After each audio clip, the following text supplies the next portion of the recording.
Okay, we're on to part 5 of taking you through this breakdown. An hour and 6 minute long was the program. We are 38 minutes 54 into it, and this is the 5th installment. And I might make a video just to preface all of these ones, but I'm not lying to you here. I've not watched this before, but I didn't need to, and I'll tell you why I didn't need to. I knew it was going to be bullshit.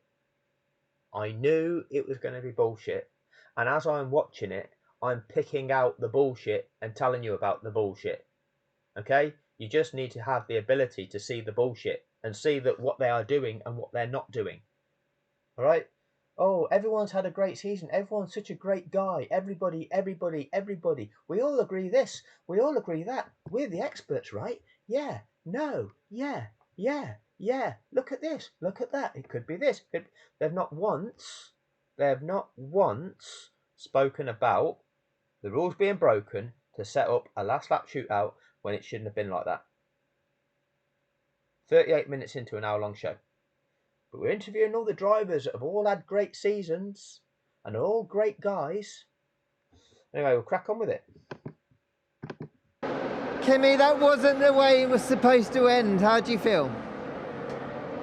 Sometimes it goes like that. Unfortunately, there was some issue with the wheel nut, and there was a small moment already lap before, and then it went. But you know, it happens. Honestly, either way, the end result doesn't matter. You know, it doesn't matter how it comes to the end. It's the end now, and yeah, I'm looking forward to it. It's been a big weekend, lots of goodbyes. Now it's all over. How do you feel? No, I feel good. Like I said, you know, I'm looking forward to, let's say, normal life that I know outside of F1 anyhow, and yeah, a lot of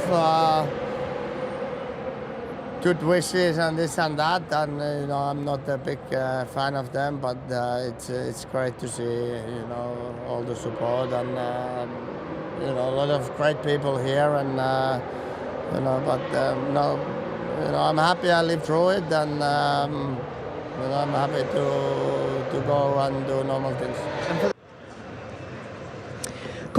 Tell us, Kimi. Talk us through those last 5 laps from your perspective, Kimi. Should that have happened? Good line of question in there, isn't it? Incredibly, since he announced his retirement, Kimi Räikkönen has given the longest answers I've ever heard. What kind of a driver was Kimi Räikkönen? How much will he be missed from the sport? What a character. Yeah. One of the iconic characters. Whoa, I think I must have done something to play that at double speed. Let me see if I can change the settings on that. Don't know what I've done. Settings. Playback speed normal. Well, I don't know why it did that then. Is in Formula One history, and a great driver as well. And that's maybe been forgotten a little bit when he's been with Alfa Romeo further back. But I remember growing up watching Kimi in the McLaren and how amazing he was as a 21-year-old, 22-year-old at that time, taking the fight to Schumi, and he was just gunning it all the time. The 2005 Japanese. Yes, talk about Michael Schumacher, Schumi, right? The 7-time world champion who's just had his record beaten by an 8-time world champion. Win that he took. A great driver, fantastic driver, good champion, and yeah, a real character that's going to be gone. We forget he was sort of the Max Verstappen of his generation. He got given a provisional license when he first came to Formula 1 because he had only 23 single-seater races under his belt when he made his debut. Yeah, I think people, you know, if we had that today, it'd be absolutely sensational. He came straight from Formula Renault, as it was then, not even F2 You'd never or get F3. the super license points. Shocking. That's even more than Max. I mean, Max was at least Formula 3 for a season. Yeah. Exactly. You know, he's been, like you say, John, he's such a character, and that's what we need in sport. We need these. Such a character. Yeah. Okay, that's what. Or how about we just appreciate the greats? Characters to build stories around, and yeah, okay, probably not the easiest guys to get an interview out of. Somebody that you've characterised, perhaps. Characterised as being this guy that's a bit deadpan, or perhaps he just doesn't buy into the bullshit. Perhaps he knows he comes from a culture where they see the media bullshit, they're not conditioned by the media bullshit, and he just doesn't buy into it and hates gives it short shrift.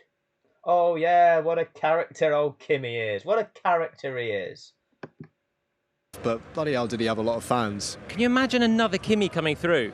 Because I think if someone comes in and tries to be a Kimi again, is that going to be cool, or is that just going to be a bit annoying? Let's say something. No, the media couldn't cope with it. Oh, imagine. Are we talking about the, what are we talking about again, guys? We're talking about the Abu Dhabi post-race show. So we're talking about the Abu Dhabi Grand Prix. You know, that one that they've just fixed. The one where Michael Massey, race control, has broken the rules to set up a last lap shootout that we haven't spoken about yet. You know, 41 minutes in. More. I but think Kimi just nailed it, didn't he? The thing with Kimi is he was unashamedly always himself. He never tried to be anybody other than what he was. And that's exactly what you are. You are yourself. You are what you are. You are what you are. A fucking turd of a human being. A corrupt bastard turd of a mercenary human being that lies for money. Lies to kids to fucking pollute their minds with bullshit for money, you corrupt fuck. That's what you are. He was just a guy who loved his racing. We will miss him, as the guy said. He's written quite an incredible story in Formula One. Here's some of his greatest bits. Get my gloves and steering wheel. Oh, Kimi's greatest bits. This is all about the Abu Dhabi show, yeah? Steering wheel, gloves and steering wheel, yeah. Come on, move! Just leave me alone, I know what to do. Now then, Mr. Raikkonen, what can you do? Kimi Raikkonen wins his first Grand Prix. What a start to the I'm only pausing these because they don't like me using the 2003 Formula One season. Fantastic. Oh, advert.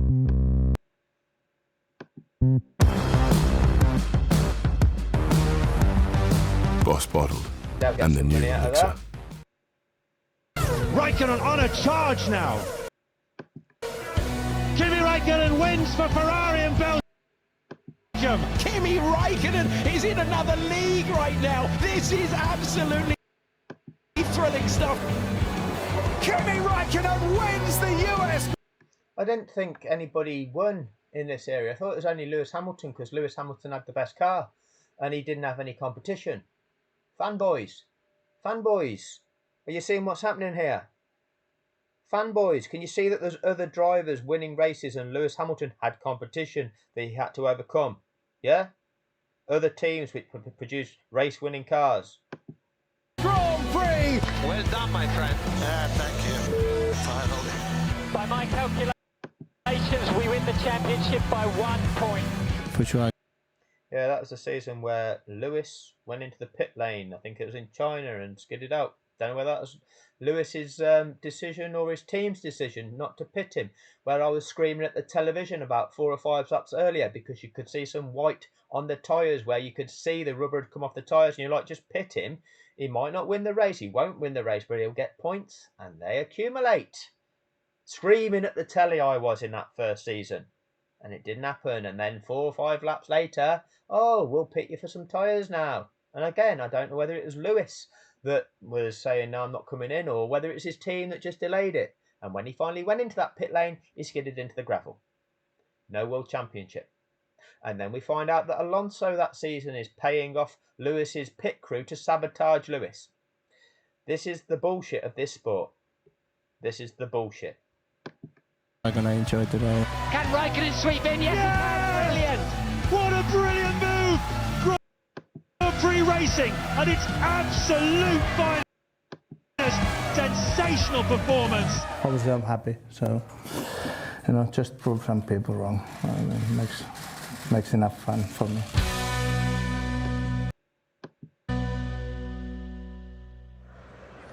I don't know about you guys, but I don't think we'll ever see Kimi... No, never mind see his like again. I don't think we'll ever see Kimi Raikkonen again. I think after tonight, once he leaves the paddock, that is probably the last we will ever see of him.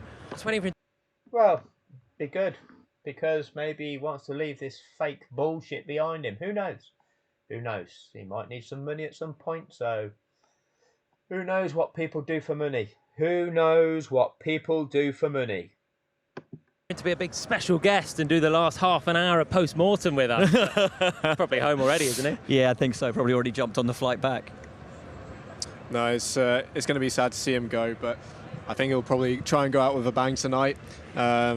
Yeah, no, it's a special day. Lots of people leaving the sport or their teams. Valtteri Bottas' last race with Mercedes, 101 appearances in a row in Q3, every single race for the team. They love him there, they love him so much, they've just thrown him in the harbour as well. So, yeah, he's got a big job ahead of him next year, hasn't he? Moving to Alfa Romeo, replacing the departing Raikkonen. It's not going to be an easy job. Yeah. It's going to be a bit of a change of gear, I think, for him, having been at Mercedes. He's done a great job there. Constructors champions again. It's kind of his job, really. Are you all having a lovely time listening to this? You know, it's really informative, isn't it? It's really breaking down what happened. Really breaking down and talking us through the rules and what happened in those last few laps and what communications were happening and what was wrong about it. To do that, and he's been playing second fiddle to Lewis, but it's going to be back to basics really for Valtteri, how he came through the ranks of Williams, back to Alfa Romeo. Can he lift them? I think they've got the sort of core of a good team, so maybe they can get back to being sort of stable midfielders. And it's easy to overlook the job that he's done and to forget the fact that without Valtteri and the results that he's put in, Mercedes likely wouldn't have taken as many championships as they have done. No, absolutely. I mean, he was a little bit anonymous this weekend, which was such a shame because they needed his help up there, and maybe things would have turned out differently, but throughout the year he's really committed to his role as being a number 2 to Lewis and helping him when needed. And you know, it's going to be a very different scenario next year. It would be great to see him under Vasseur. It's a very different style at that team, and I think it could really work for him. Okay, I'm just hearing.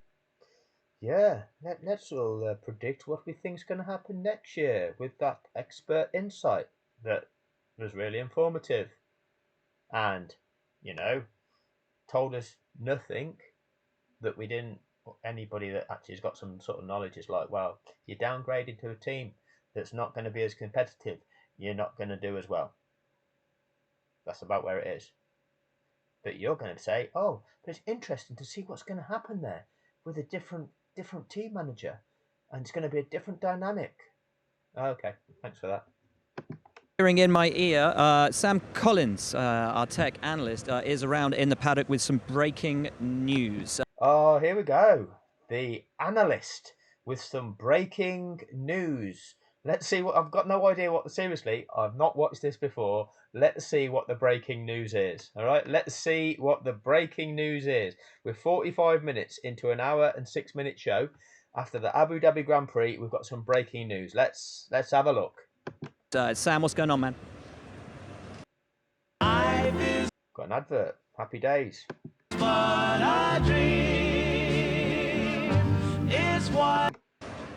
Well, as the Red Bull team celebrate here after a sensational Abu Dhabi Grand Prix, there is breaking news. The current new world champion, Max Verstappen, has been summoned to race control for overtaking behind the safety car. Article 48.8 of the sporting regulations, it's strictly forbidden. What's going to happen here, we don't know, but this is far, far from over. Back to you. There we go. Crazy shit. Crazy shit. Nothing to see here. No penalty. The stewards go, no, he didn't overtake. He did. His nose went ahead of Lewis's. That's a penalty. That's clear cut. That happened. You penalise that. Oh, no. But by the time they went racing again, he was behind. Right, it's called trying to crowd your opponent. It's called trying to intimidate them. It's trying to, pressurise them. Things that you're not supposed to be doing at that point in time. No, it's all fine. We're the stewards. We make the decisions. We, in accordance with the rules, where we apply those rules, where we want to apply those rules.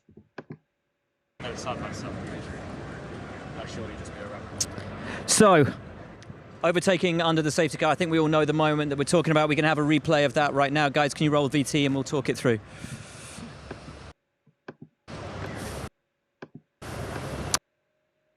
So guys, here it is. Well, yeah, we can see now safety car is in.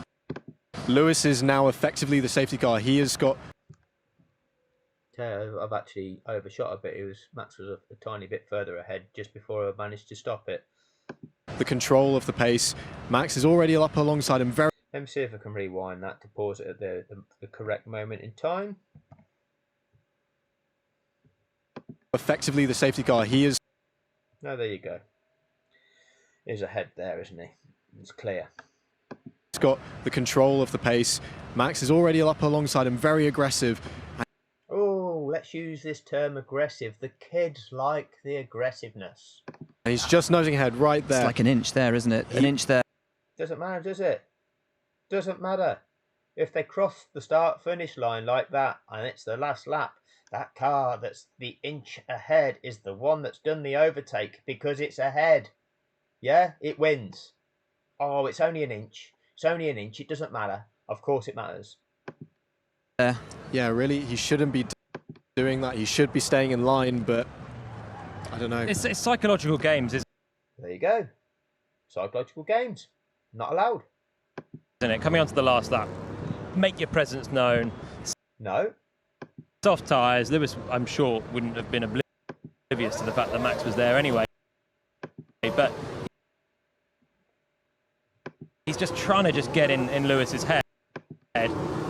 In the age of protests and penalties and everything happening between Red Bull and Mercedes, maybe it's a bit silly from Max to even have that be a question. He could have just stayed behind and...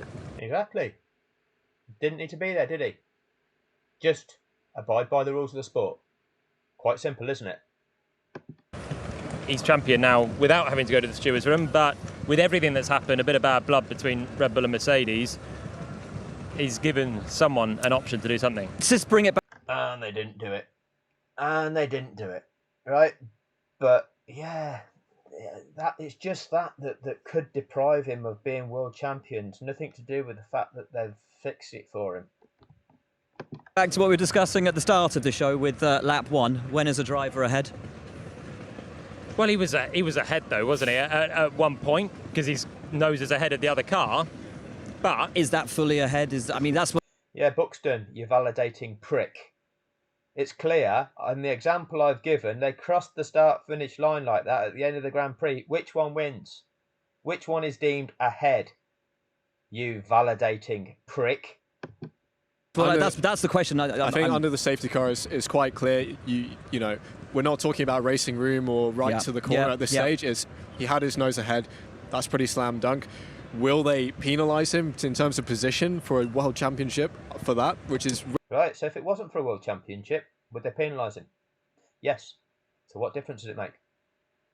At any other event, would you get penalised for that? Have you infringed the rules? Yes, you have. Would you get penalised? Yes, you would. Oh, but this one's for the World Championship. We can't penalise him for this. What kind of bullshit's that? But what are you guys saying? Relatively a minor offence. Will they look at the braking traces and see? Oh, it's only a minor offence. So this time we won't penalise it. So why would we penalise it any other time then? See, dual standards.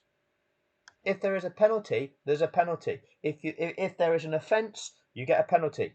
This is the way. Oh yeah, but on that occasion we don't want to give a penalty because that will mean that he doesn't get to win, and we want him to win. So if we give him a penalty, he doesn't win. So we won't give him a penalty. See if Lewis. But Max shouldn't be there. He should be behind him. He shouldn't be risking it, so it's coming down to inch by inch. You know, it's a safety car. It's meant to be 1 by 1. He's already pushing it to be side by side, so it shouldn't come down to that. But that's. But we'll offer validation, and we'll downplay the significance of it, and we'll just it should be okay. Try and change the championship based on an inch of overtaking under safety car that made no difference. I think it's there you go. Downplay. Oh, it made no difference ultimately. What did make the difference? The fact that they illegally restarted that race? Shall we talk about what did make the difference, shall we? Shall we talk about what did make the difference? it would be a really, really bold call at this stage. It wouldn't be necessarily the most surprising thing in a season that's had the sort of twists and turns that this year. Like Max Verstappen in the car himself, I'm not surprised that the FIA would actually apply the rules and penalise Max. I'm not surprised. It's typical, isn't it? I'm not surprised. It's classic that the FIA would apply the rules and Max would succumb to the rules. Has, but yeah, we will keep you folks obviously up to date if we hear anything before we go off and head back to the hotel. Why don't we? You are a fucking dweeb, Will Buxton, a fucking dweeb of a human being. Here from Lewis Hamilton, the man who came so close to an 8th Formula One World Championship, so close, so close to making history, just wasn't to be.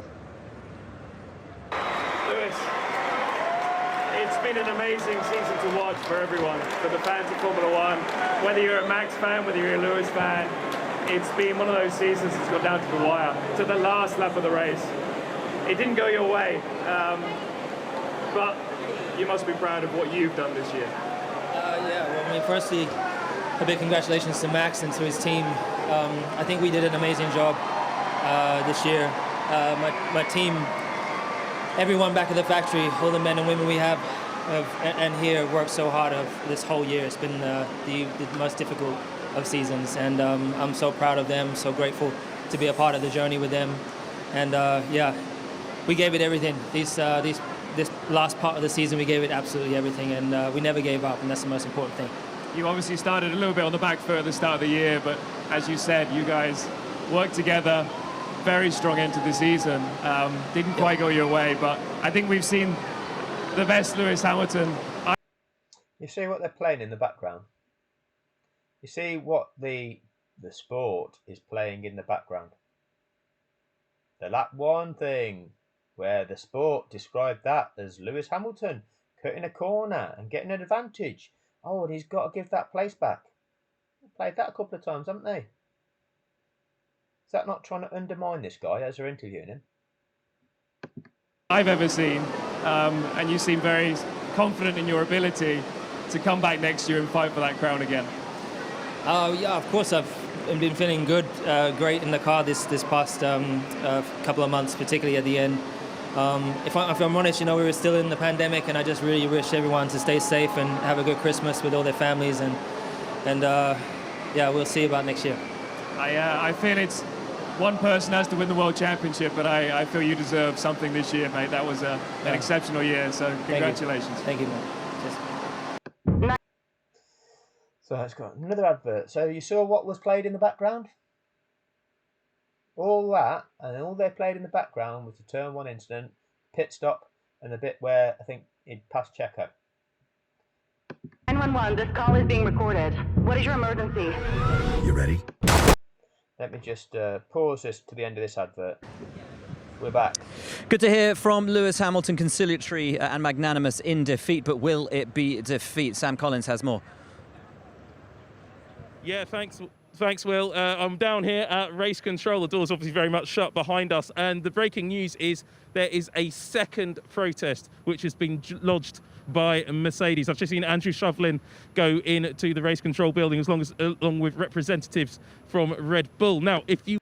Right, where's Toto Wolff?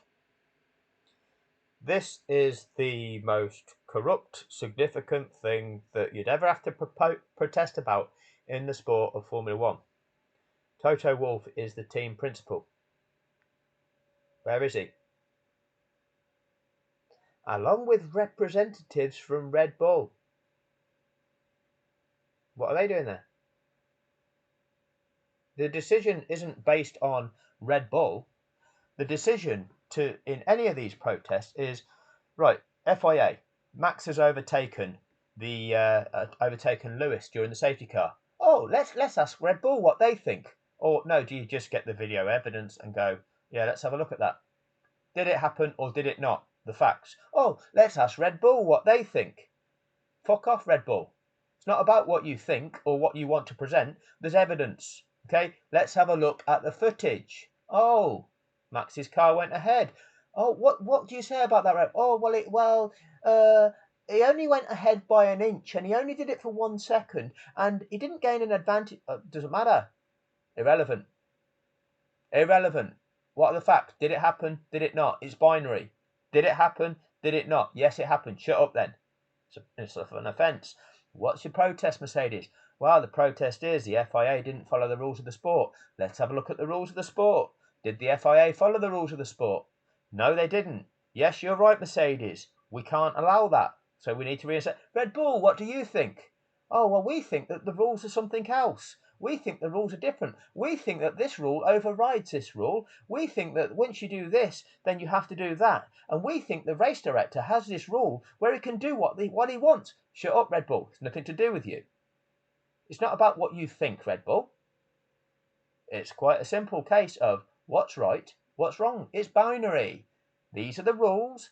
Were them rules applied? Were they broken? They were broken. Doesn't matter what you think. You are lying for your self-serving desires. But you all got away with it so far. Right.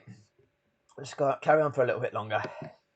You want to know what the protest is about, I won't read you the full section of the regulations, but it's here in front of me. Essentially, the protest is about the safety car period once again, but in this situation, the way the FIA did not wave the cars through to take up the position, and then quite simply what should have happened by the regulations may not have been followed. That's what Mercedes is going to argue. So this is the analyst. This is the analyst. They told us this is the analyst. So tell us, analyst, again. You take us through that again, because you're the analyst and you can explain the technicalities of what's going on here, right? So you can help the world, the watching world, the 2.2 million people that have watched this. You can help explain to them what the crux of the problem is, yeah? Through to take up the position, and then quite simply what should have happened by the regulations may not have been followed. That's what Mercedes is going to argue. Red Bull may not have been followed or wasn't followed. There's two ways of saying these things. Oh, it may not have happened. It didn't happen. Oh, it may not have happened. It didn't happen. look like they're going to argue against that, what the situation is going to be. Red Bull look like they're going to argue against that. There's no argument. When shit either happens or it doesn't, it's not an argument. And this is what these wankers in the comment section don't understand. Oh, I think I can argue this. I think I can argue that. No. Factually, shit is what it is. It either is or isn't. Doesn't matter what you think. It either happened or it didn't. It happened. They broke the rules. Is really unknown. This championship battle is now no longer being fought out on the racetrack. It's being fought out in the building behind me, and the resolution to who wins this world championship is far from settled. Back to you, Will. Well, what drama, and now we turn it into that. Oh, Mercedes we want to win it on the racetrack, not in the courtroom. We want to win it on the racetrack, not in the courtroom. But you decided it. You decided it in your little huddles, in your little secret meetings beforehand. That wasn't on the racetrack, was it? You got together, you hatched your plan. That wasn't on the racetrack.